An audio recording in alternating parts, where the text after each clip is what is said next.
Okay, we will start the session because there's another VNR lab immediately after this. It's from 2 to 3, so we have to be on time. So welcome, everyone. And my name is Yongyi Min. I'm the chief of SDG monitoring section at the UN Statistical Division. And so really a big welcome, everyone, and the panel to join. And this VNR lab focuses on deepening the data analysis in the VNR, showcase a great country example. So we have a great panel with 4 countries and try and show their examples, and also a regional commission will join us online from SCAP colleague. In this VNR lab, we want to show country experiences on deepening the data analysis in VNR. So we will hear from Chile on how they are improving data collection, and from Brunei on their incorporation of qualitative data and quantitative data, and from Mongolia on cross-sectoral analysis in their VNRs, and from Canada and on their progress assessment and enhanced statistical annex. So we will also hear from SCAP on Leaving No One Behind platform, and also lesson learned from country. So without further ado, so let's begin with Chile. Ambassador Sirazi, also the Director of Multilateral Affairs, will discuss their process and use qualitative data in the VNR and working with all the regions of the country and to improve their data collection. And so they're going to share their experience. Thank you very much. Floor is yours, Ambassador. Thank you very much. I would like to convey my sincere gratitude to you and the organizers for organizing this lab.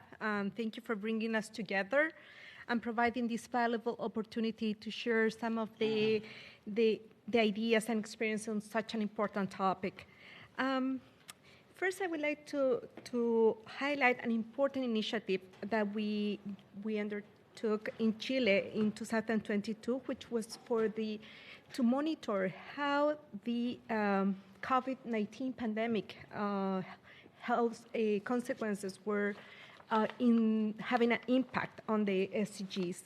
So recognizes this significant impact of the COVID-19 pandemics on societies worldwide. Of course, it was not only Chile, it was everywhere, but we made this strategic decision to conduct a comprehensive report on those effects related to the implementation of the SDGs. The report aimed to identify specific areas that the pandemic has disrupted or hindered progress towards achieving the SDGs, particularly in terms of health outcomes and related indicators. As in other countries, in Chile, the broad consequences on the collection of socioeconomic information about individuals and households. And we were able to track some of the processes at the national, regional, and local level.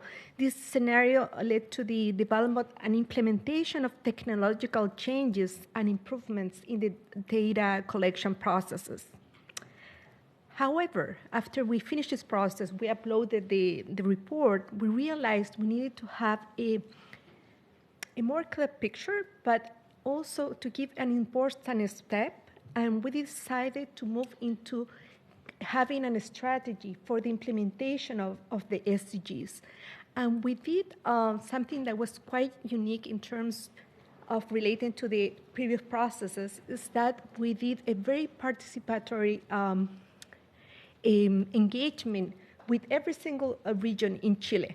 Chile is such a long and narrow country, but we are very isolated from the capital, the people in the north, on the south. So in this way, we move in that area. So having this opportunity, the same was based on a participatory process. I was mentioned, the process took place from the half of 2022 and included several participation mechanisms, engaging over 2,000 individuals from diverse civil society organizations, academia, private sector, local and regional governments, unions, social leaders, public institutions, among others. Additionally, we were able to held also 7 dialogues with children and adolescents, so we included also our youth, as well as leaders of organizations representing elderly people in all regions of the country. So some of the lessons learned of this process, we were able to, I think, strengthen institutional framework for statistics management. So for this VNR, the information gathering process was carried out through the Technical Indicators Group, GTI, we call it. The GTI consists of the representative for ministries that are part of the National Council for the implementation of the 2030 Agenda. So the Minister for Foreign Affairs, the Minister for Social Development, the Minister of the Environment, Minister of Economy, and Ministry Secretariat General of the Presidency. And it is coordinated by the National Statistic Institute, which in Spanish called INE, and receiving collaboration from all ministries. Besides that, for the VNR, the work was organized into 4 subcommittees: social, economic, environmental, and international relations. The information update was conducted through the following process. The current list of the indicator was reviewed, information was requested from institutions according to their responsibilities, and then each subcommittee reviewed the received information, results, methodology used, databases, and metadata sheets. Subsequently, the National Statistic Institute conducted a comprehensive second review of the background information and data processing for their validation. Then the process of developing the 2023 VNR benefit from the valuable contribution information provided by over 250 civil society organizations, 36 higher education institutions, universities, organized in the Sustainable Campus Network, 87 private sector companies, and the Chilean Association of Municipalities, which represent more than 300 local governments. Over the past 2 years, the country made significant efforts to increase and improve available information through the implementation of household surveys that allow for the updating of the situation of the most vulnerable population. The information obtained for this VNR established a starting point for monitoring and tracking indicators related to actions and initiatives deployed by stakeholders in support of achieving the SDGs. It also established mechanisms for collaboration between the government and these entities. So regarding the searching for an appropriate balance between the qualitative and the quantitative perspective that I know that you're interested in. So we believe that achieving an adequate balance between the qualitative and quantitative dimensions is of utmost importance in the voluntary national report on the 2030 Agenda. We believe this balance ensures a comprehensive and accurate assessment of progress toward the SDGs, while quantitative data provides measurable indicators and benchmarks. Qualitative data offers valuable insights into the context, challenges, and transformative processes. By comparing both dimensions, the report can present a holistic and understanding of the implementation efforts, enabling effective policymaking, targeted intervention, and informed decision-making towards sustainable development. Consistent with the components of the national strategy, efforts are being made to strengthen and continue training and analysis processes related to indicators. This will enable the fulfillment of periodical statistical reporting annually on the progress of the SDGs and contribute to the subnational reporting. Furthermore, it will facilitate the identification of existing gaps for decision-making in line with the commitments. So I want to just emphasize the quality key element. We did not go through a very extensive process of gathering information, as much information representing all our diversity in Chile in every single region. So for this VNR, it was different. Due to extensive consultation process we carry out, perhaps the most important takeout is that we created a permanent mechanism. that we'll continue to use in the future. It was not just for this opportunity, but will continue. And probably, perhaps one of the most important is now that we have the strategy will be to move along for the implementation with the same model of consulting and talking with the regions. So also we have a increased collaboration with the international organizations, with the agencies, funds, and programs of the United Nations. They have played a crucial role ensuring the availability, reliability, and comparability of data at the global level. By strengthening partnership and actively engaging with these organizations, countries can enhance their capacity to access high-quality data, improve data governance practices, and align their reporting frameworks with international standards. This collaboration not only enhances the credibility and transparency of national data, but also enables meaningful comparisons and benchmarking across countries, facilitating evidence-based decision-making and fostering global accountability in the pursuit of the SDGs. Institutional working groups are being established also to review the methodologies and necessary information to advance the estimation of indicators that the country has not reported to date, and those for which it aims to improve estimations, disaggregation, or data quality. Furthermore, there is an expectation to expand the working agenda. Just the last point, not to take more time, just to say that we believe we have generated also, we have improved our human capital because we have done extensive training to different public servants who have been working on this and how to better process data and how to continue to have this very participatory process. Thank you. Thank you so much.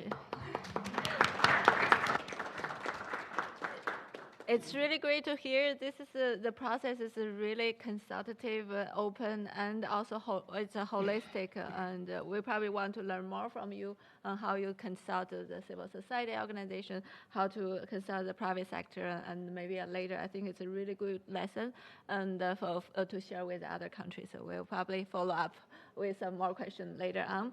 And so I will move on to the next speaker, and which is Ms. Ankmak from Mongolia. She's the specialist from Integrated Development Policy Department. Joining her, we also have Mr.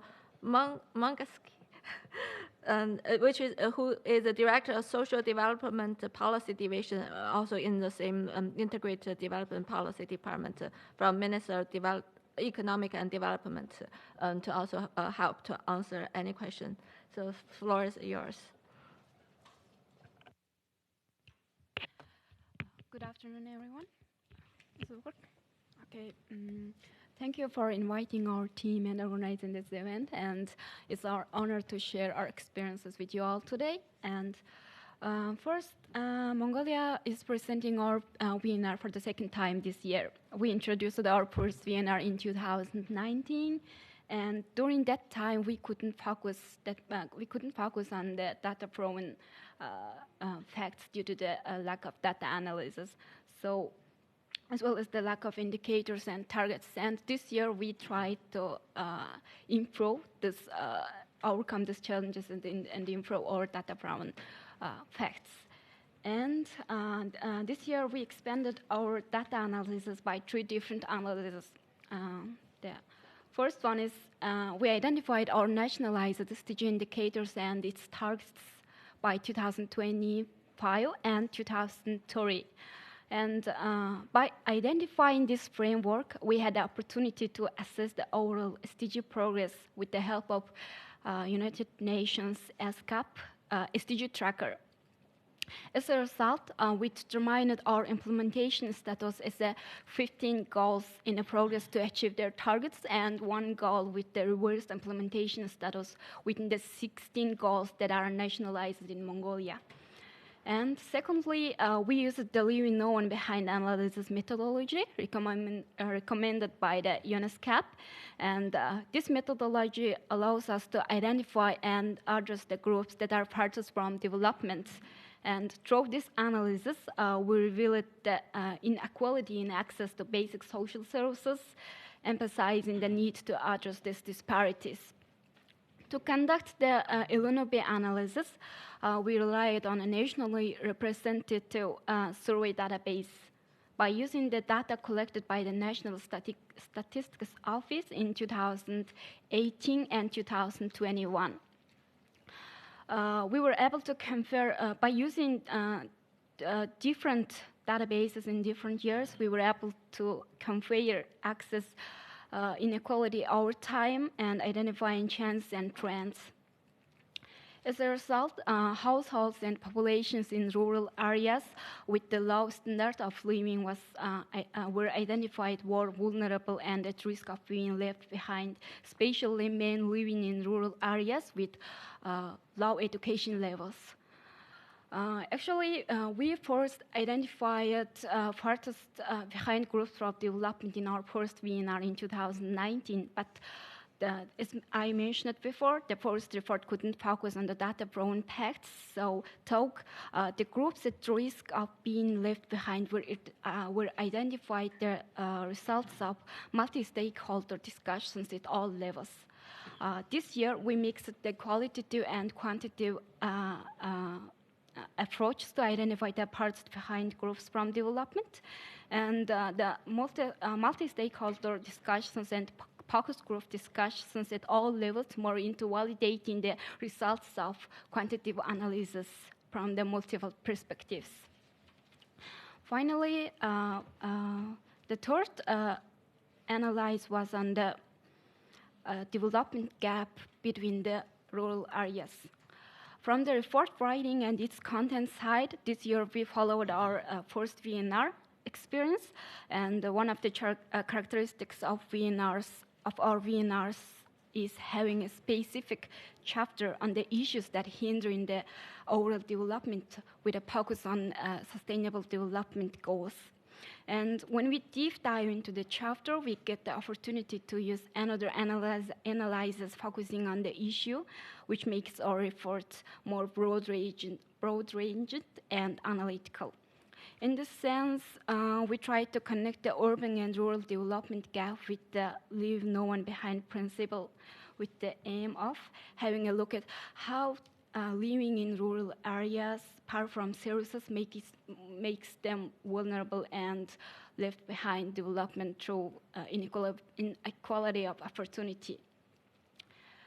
In this regard, our VNR focused on identifying the key obstacles hindering social and economic development at the regional and local levels to see why these groups are at risk of being left behind and to identify the bottlenecks and root causes of it. To accomplish this, we employed a geographical information system to integrate social, economic, environmental, and also infrastructural factors relevant to the regional and local development. Then we conducted a spatial system analysis using the spatial multi-criteria decision analysis method, which is a form of geographic information system methodology that comprehensively analyzes and calculates multi-conditional spatial problems. This sustainable approach allowed us to identify key factors affecting the regional and local development and their causes and potential solutions that should be done in the future. And to do this three analysis, we have used a significant amount of data related to our progress toward achieving sustainable development goals. Using our existing databases as fullest as we could was one of the characteristics of our second VNR, and in the report we tried to provide context and meaning to these databases and making it easier for readers to understand what is the behind of those numbers. In the end, after these three analyses, the forces behind groups from development were identified and root causes of leaving behind them from development were defined, and also recommendations to reduce the urban and rural development gap were proposed. And maybe in the future, Mongolia will be aiming to enhance the sustainable development goals by accelerating its implementation more into at local levels by ensuring leaving no one behind. The main challenges in the data analysis process were the lack of metadata and the databases. Since we just identified or nationalized indicators and targets, we're still missing the metadata for these indicators. Following this, some problems happen, like inconsistency of the data between National Statistics Office and the sectoral ministries. And regarding the lack of data, we still have indicators without any performance or without any methodology to how to calculate them.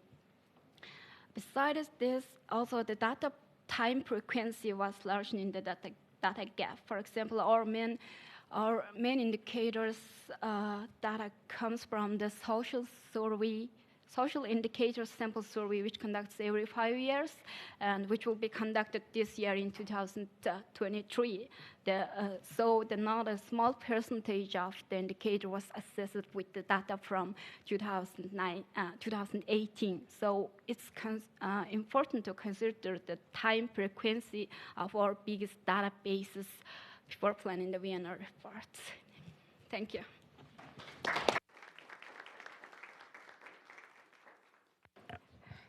Thank you so much. Thank you for sharing that you use data and try to address the leaving no one behind, look at the inequality among the rural area and also urban area. Also, it's really impressive you integrate the geospatial information and other economic, social, and environmental information and taking a multi-dimensional approach and try to find the solution. And we're also taking notes on some of the challenges and that you mentioned, and then I think that's probably a common challenge faced by many countries, and we also try to find some best practice, and in our VNR guidelines we will include some suggestions. So thank you very much. So next we'll move to Brunei. So Mr. Yusri Yakya, an acting senior special duties officer and head of Sustainable Development Goals Unit from the Prime Minister Office, and he will discuss their use of and process for the inclusion of qualitative data and its relation with the quantitative data. The floor is yours.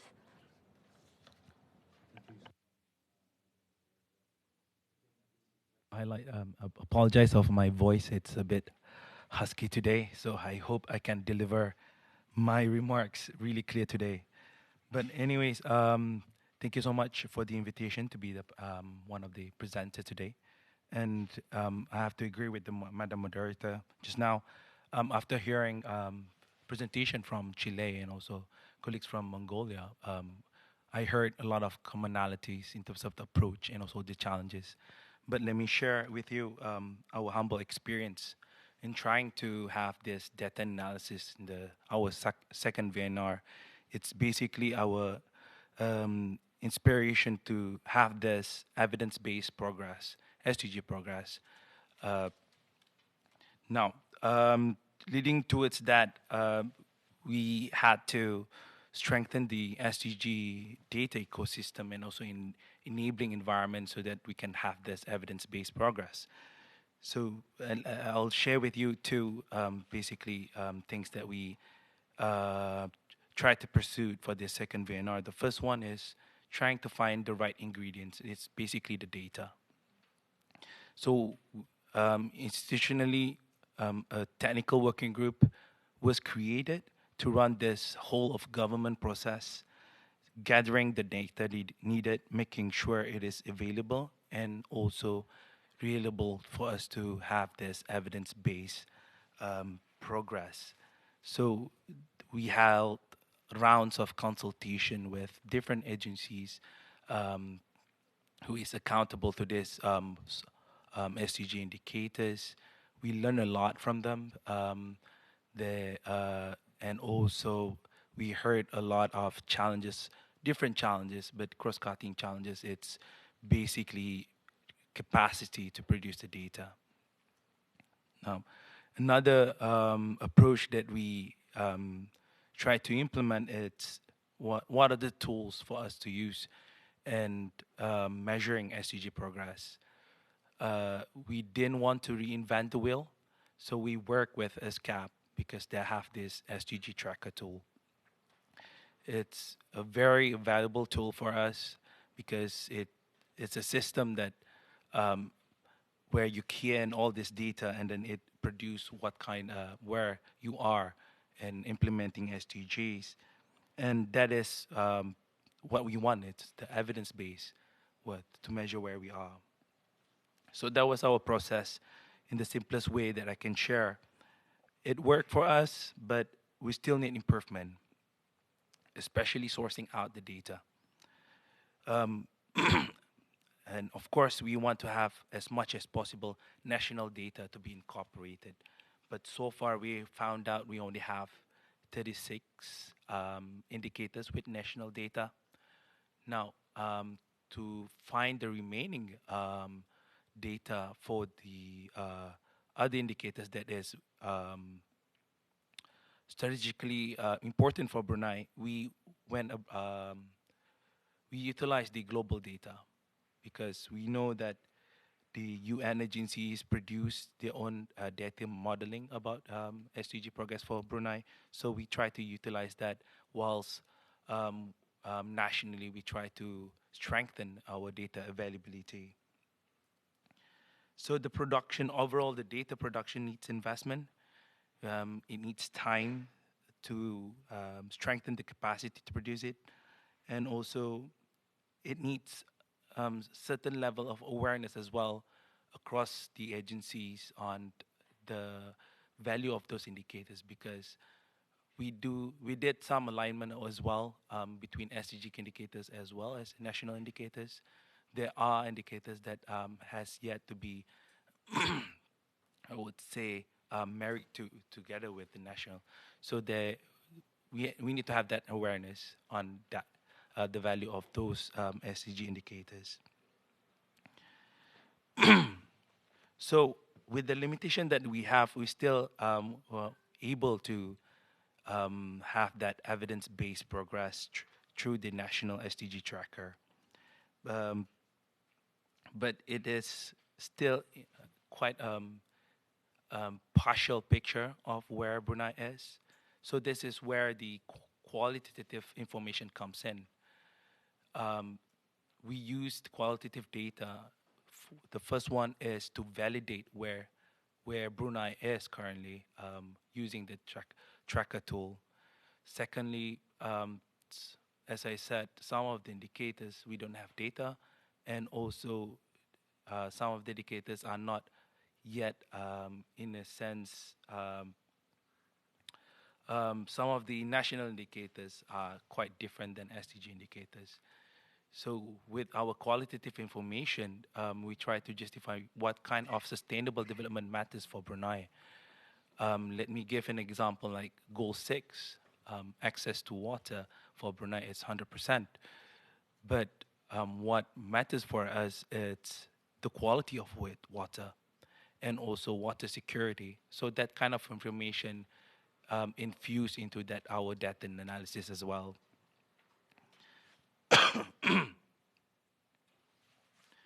And also another example is goal like goal 4, education. The data itself tells a story about we are doing well, but or mentioned by Shile just now about COVID-19 pandemic, we need that qualitative information. What about learning loss? So we need to highlight that in our report as well. So during the VNR process, not just we try to have this evidence-based progress, we want to make an improvement as well.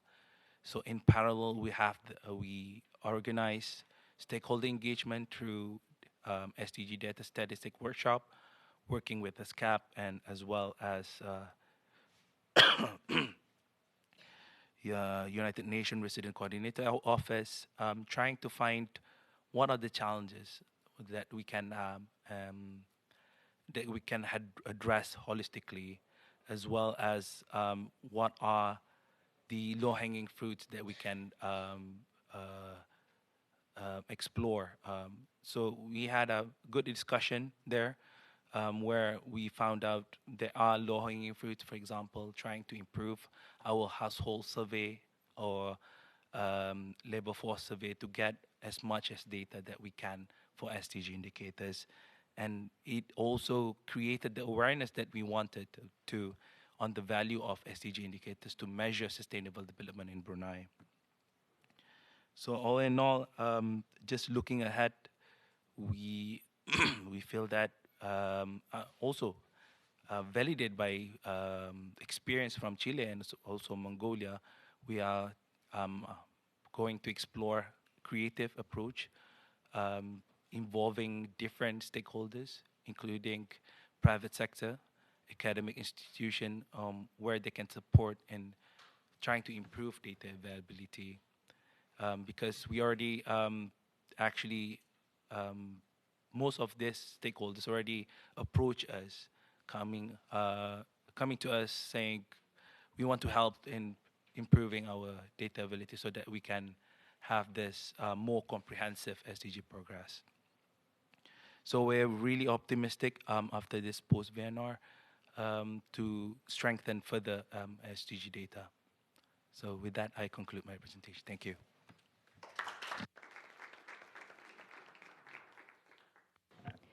Thank you so much, you three. This is a really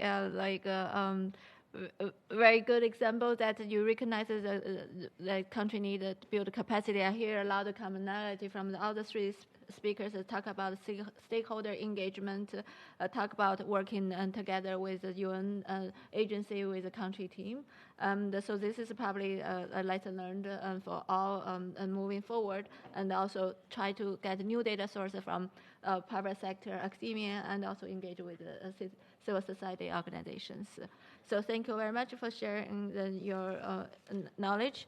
So next we'll move on to the Canada's experience. So we have Mr. Julian Lambert, economist from International Cooperation and the Sustainable Development Goal Secretary from Statistical Canada. So he will discuss the methodology and the process for their progress assessment and also enhance the statistical annex. Floor is yours. Thank you. Good afternoon. It's a pleasure to be here to share our experience and learn from other countries as well. As a brief, actually, I've got slides. So throughout this presentation, I'll provide a brief overview of the VNR, and I'll go into more details on the statistical annex, where I'll present Canada's approach to progress measurement for the SDGs. I'll also discuss our successes and some of the challenges. So to start, Canada's VNR consists of three main components. The first being the main report, which presents a detailed assessment of progress for all goals, alongside a list of priority initiatives, policies, and programs which have been put in place. It also features data spotlight section, which provide further context on progress by leveraging statistical information and data from the statistical annex. To complement the main VNR report, Canada has developed and included two annexes. The first one features input from other levels of government, communities, and civil society organizations from across the country. It comes as a complement to the main report to help localize the SDGs and highlights some of the actions taken by various organizations throughout Canada, as well as their lessons learned. The second annex, and the one that will be the focus of this presentation, is the statistical annex. While the VNR was led by Policy Department, the statistical annex was developed by Statistics Canada, Canada's statistical agency. It serves as a data-focused complement to the main report and provides a fuller picture of progress by leveraging additional data and statistical information. The approach taken for its development was to focus on recent progress, ideally since the progress that occurred since Canada's last VNR in 2018. The report presents national progress, but also highlights the experience of the more vulnerable groups in society. The analysis is presented alongside graphics, maps, and various visuals to enhance the experience and to provide accessible and engaging analysis to readers. Insights are provided for all 17 goals, and 2 indicators are highlighted for each one. The report leverages indicators from both indicator frameworks used in Canada. The first being the global indicator framework, which we're all familiar with, and the domestic one. This one was developed as a complement to global indicators to measure progress for priority areas for Canada. For each indicator feature, a brief analysis of progress included to contextualize progress alongside current events. For example, for many indicators, the negative impacts of the COVID-19 pandemic can be observed alongside the positive effects of the government's pandemic relief program that were put in place. This meant that for some indicators, especially those in Goal 3, the negative impact of the pandemic are clearly visible. On the other hand, as governments provided various pandemic relief programs, mostly economic in nature, their positive impacts can be observed in other goals. The addition of this brief analysis alongside progress reporting allowed us to contextualize progress and present a more complete picture of what's really happening. In addition to the national level progress assessment presented, data are leveraged to provide insight on who's being left behind, which allowed us to present progress for some of the more vulnerable groups in society. For example, in many instances, national progress is largely positive and rapidly approaching target. However, for some groups, progress has been slower or has more or less stalled, resulting in outcomes much worse for certain groups than those of the general population. This disaggregation allowed us to shed a light on these areas where renewed efforts are required to reduce inequalities. To provide quick insights on Canada's progress towards the SDGs, a progress measurement method was developed. It uses a statistically robust methodology which closely mirrors the one used by Eurostat. The methodology evaluates progress consistently for all indicators and yields an easily interpretable way to present progress. As a brief overview of this methodology, for example, for indicators with quantitative target, the observed growth is compared to proximity of achieving the target under current condition. For example, given the pace of the growth observed, it determines if it's sufficient to reach the target by the set date.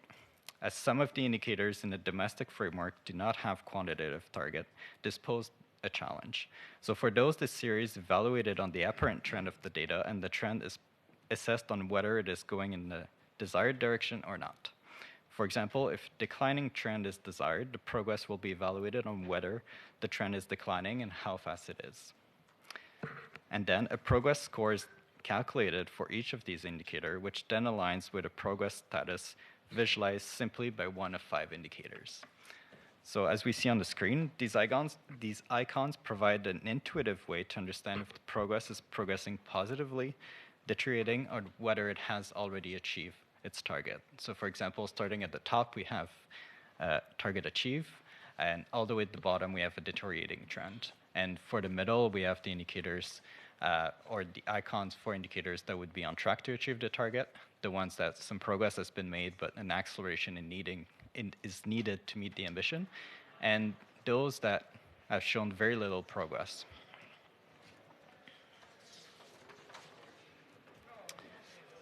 So, in conclusion, I'd like to present a few of our successes and challenges. So we think that the focus of the VNR on who's left behind is a highlight.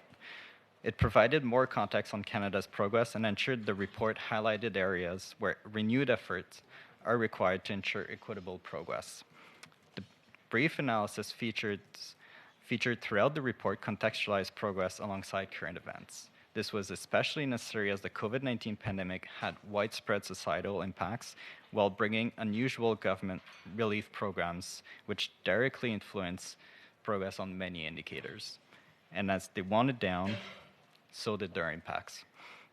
Progress measurements was a valuable feature throughout the report, from the overview charts featured in the beginning of the statistical annex to all the icons featured alongside the indicators. It provided a quick overview of progress to reader. One of the challenges encountered was the efforts necessary to align the main VNR report and the statistical annex to reduce duplication and to ensure adequate coverage of key topics. This was also necessary to ensure the statistical annex would be seen as a complement to the VNR rather than a shadow report of Canada's progress. Another challenge was the difficulty to provide a complete picture of progress in the limited space, highlighting the importance of having a complete and up-to-date and widely available suite of products to measure and report on the SDGs. And with that, thank you.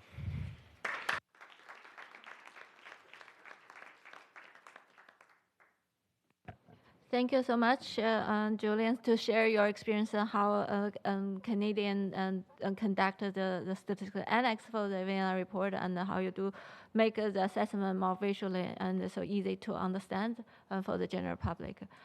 So without much further ado, we would like to invite our online discussant, Mr. Salsa Pasali, from Social Affairs Officer from Sustainable Socio-Economic Transformation Section from UNESCAP. Hi. So welcome, and he will quickly go over their Leaving No One Behind the platform and the lesson learned from working with countries that can be useful for countries that will prepare their VNR. So over to you. Thank you very much. Can you all hear me? Yes, we can hear you. Okay. Greetings from UNESCAP colleagues. Thank you very much for this invitation. My name is Sasha Pashalı, and I would like to talk to you today about our LNOB platform, which has enriched VNRs in many countries in Asia and the Pacific with empirical evidence driven by a machine learning algorithm. So I have a few slides. Maybe they're being put up. While they're coming up, I'll continue in the interest of time. So thank you very much. So next slide, please. Thank you, Paul. So our platform is all about inequality of opportunity, and we are fully guided by the SDGs. We can showcase inequalities in 16 SDG indicators across 30 countries in Asia and the Pacific, before and after the adoption of the SDGs. And currently we cover indicators from SDGs 1 to 8 and 17. So there are 9 SDGs in total, and we look forward to expanding more. Our platform currently exclusively relies on DHS and mixed data, and we can produce estimates at national and subnational levels. Now, we operationalize inequality of opportunity by using 2 methodologies: classification and regression tree analysis and dissimilarity index. Using these methodologies, we can identify groups that are furthest behind in access to various opportunities like access to education, health, nutrition, as well as basic resources. We also capture furthest ahead groups and many more in between. Now, all these groups are determined based on an interaction of individual and household level circumstances, such as wealth, location, education, sex, age, and where available, minority status by ethnicity, religion, or language, or even disability status.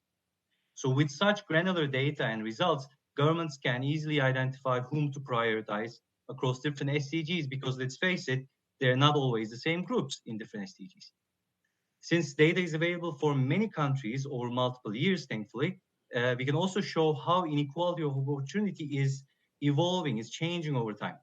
And this is very attractive to show in the VNRs, and I can attest that many countries took joy in showcasing how furthest behind groups caught up with national averages, especially before and after the adoption of the SDGs.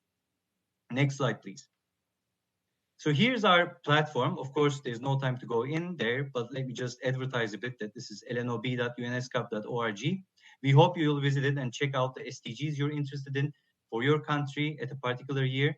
The platform is regularly updated, and it has lots of documentation on our methodology and hosts all our training materials.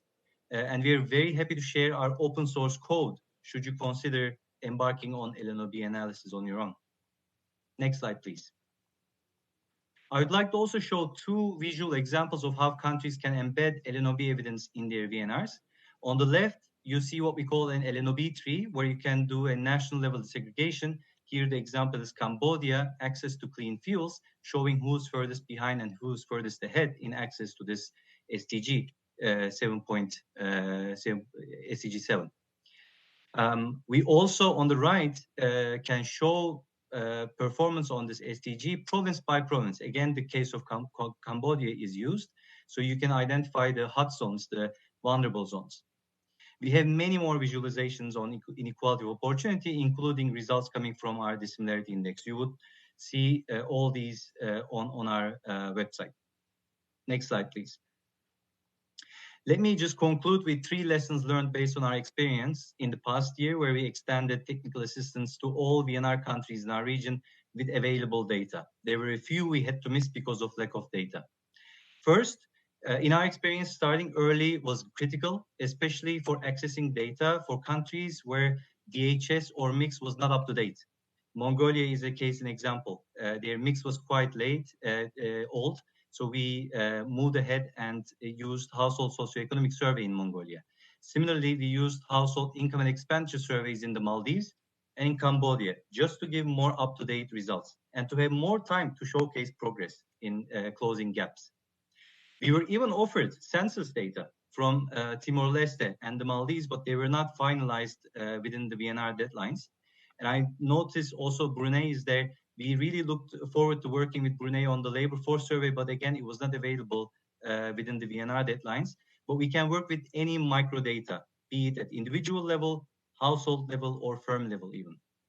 Second lesson, organizing technical trainings with statisticians and specialists in VNR countries helped generate LNOB evidence that was tailored to the local context. Now, if you go to our platform, you'll see that everything is super standardized so that we can compare these 30 countries. But that's not good for a country-specific report. Working with VNR countries helped us dive deeper into the country context and produce much more evidence than is actually available on our platform.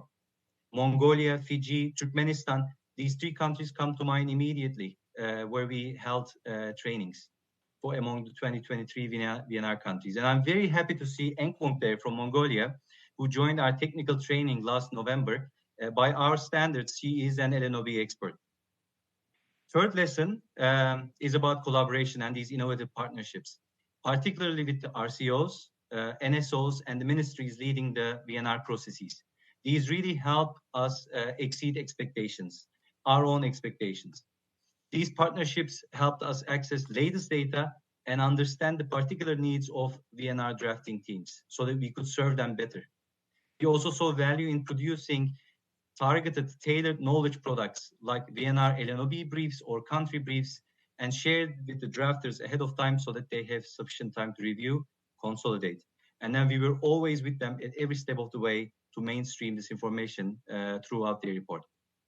So these are 3 important lessons that will guide us, motivate us in the next cycle to support the 2024 VNR countries in Asia and the Pacific, and maybe even beyond our region. Thank you very much for your attention.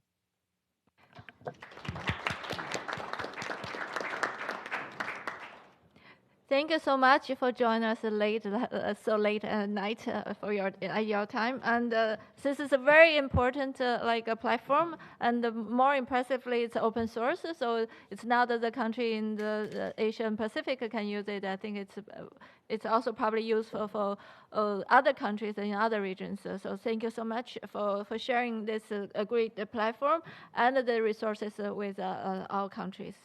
And so with that, we will move on to the question and answer session of the VNR Lab, because we only have, I guess, 10 minutes left before the next VNR Lab start. So maybe I will start with some questions from the room, and I also have some questions from online and submissions. So if anyone has a question, yeah, I see. Liv. Go ahead. Thank you, and I'm Liv from Statistics Norway. Brunei, a question for you and also for the other in the panel. I heard you said that the VNR process has raised awareness about the role of the data for SDGs. And I think we statisticians in the room see the agenda, 2030 agenda, as a very good opportunity to promote the importance of using data and statistics in general for policy making at all levels, also beyond the SDGs. So my question is to you and to anyone else who wants to answer. Can you see a shift or change in the attitudes towards and interest in interacting with the national statistical authorities and also in using data for policy making in general in your country?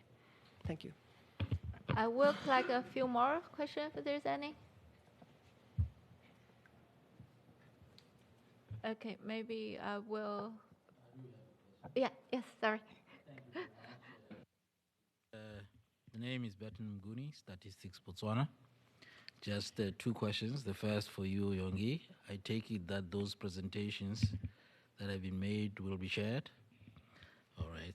And then this one is really to Mongolia.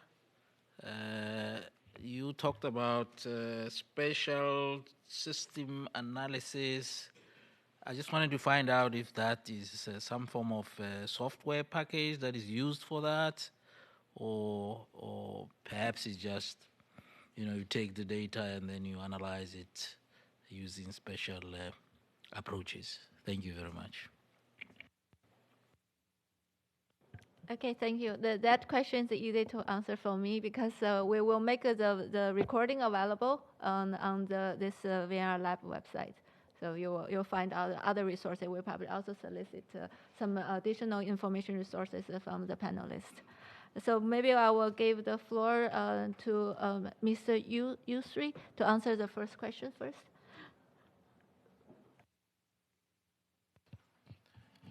Thank you so much, Nori, for your questions. I think generally after our VNR process, the attitude towards this SDG indicators is actually improving. They see the value of the SDG indicators to be infused with our national indicators. So having said that, because of their interest now we are receiving requests from our side whether we can facilitate technical assistance to enhance their data capacity to not only get the data, but because they're now aware of the importance of data disaggregation. So that's the most important thing that we feel the lesson learned from our VNR process that I would like to highlight here. And also another thing is it creates an opportunity for us to have that partnership with not only Department of Statistics Office, but also other data holder of other agencies as well, now that they are aware of the contribution of the data that they have. So they are more on board in helping and in strengthening the data availability. Thank you. Thank you. Then I'll probably pass the floor to Ankmak to answer the other questions.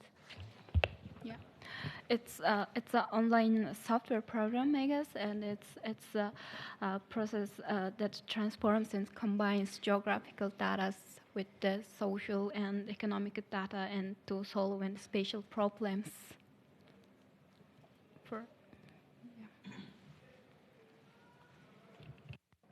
So I have a question for all panelists, and I think we have 5 minutes left, so one 1 minute each. So the question is, what are the lessons learned from this VNR process regarding SDG data that you would highlight for other countries? And how do you see these lessons being incorporated into the overall SDG monitoring in the country? So I will start from Ambassador Sirazi. Thank you very much for this process. I think I mentioned a little bit before that besides having these quantitative data increase during this third VNR that we are having this year, we believe the most important issue is the quality of the information we were able to gather and the wide participation.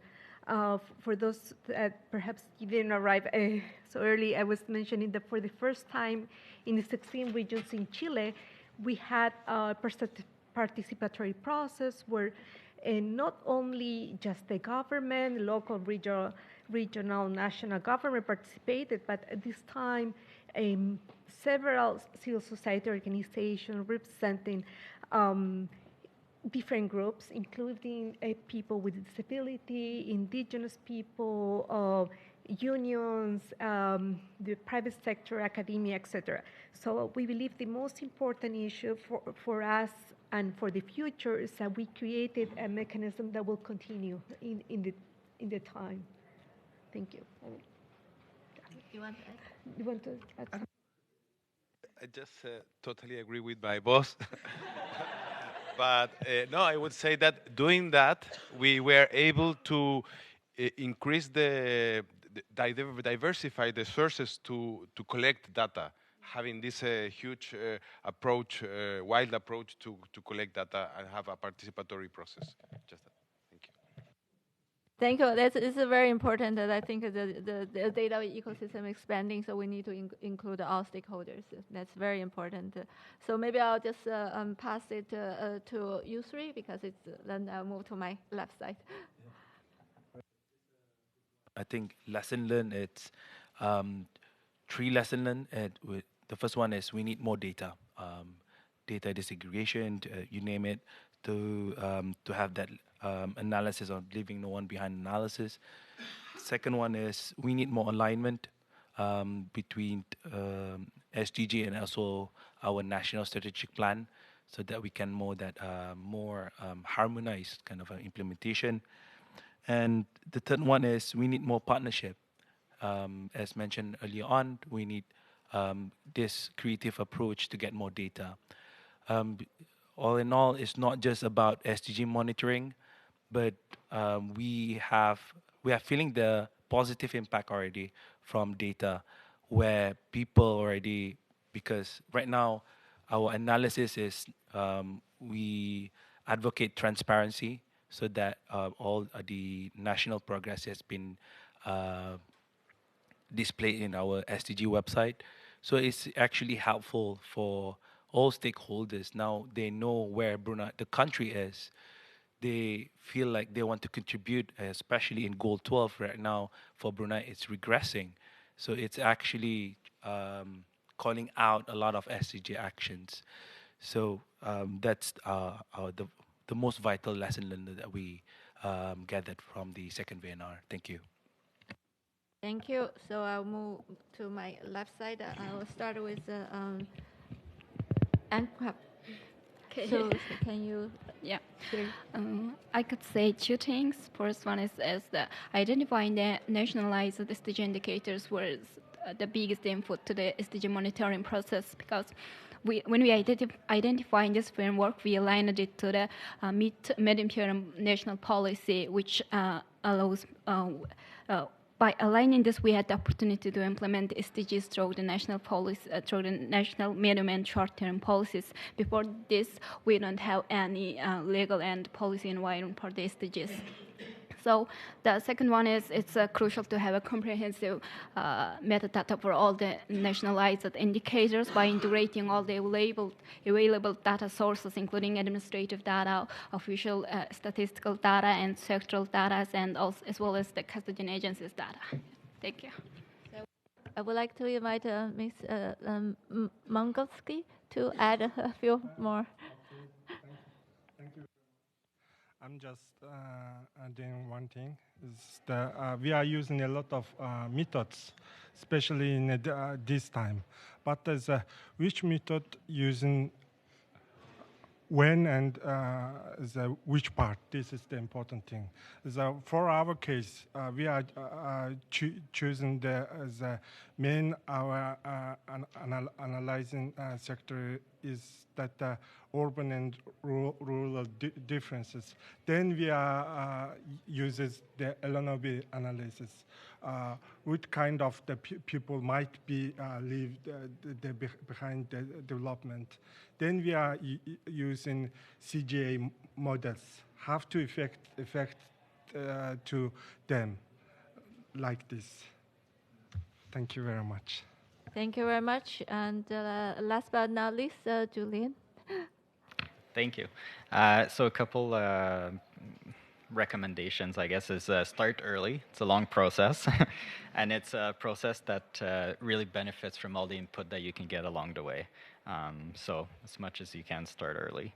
Establishing roles and responsibilities, especially in between various departments that are involved in this process. So as the statistical agency, we had different roles than our policy counterparts, but we got to know them pretty well along the way.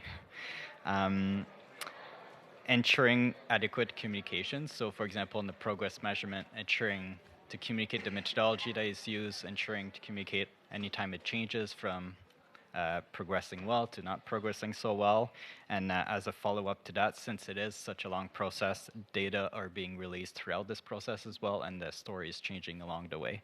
So for example, for Canada, we had the poverty rate target achieved when we started this process, and then as data was released in 2022, this was no longer the case, so we had to modify the story, and just to plan ahead with these, it's very useful.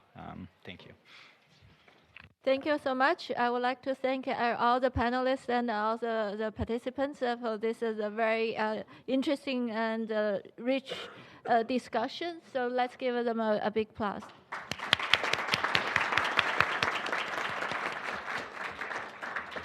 Thank you very much.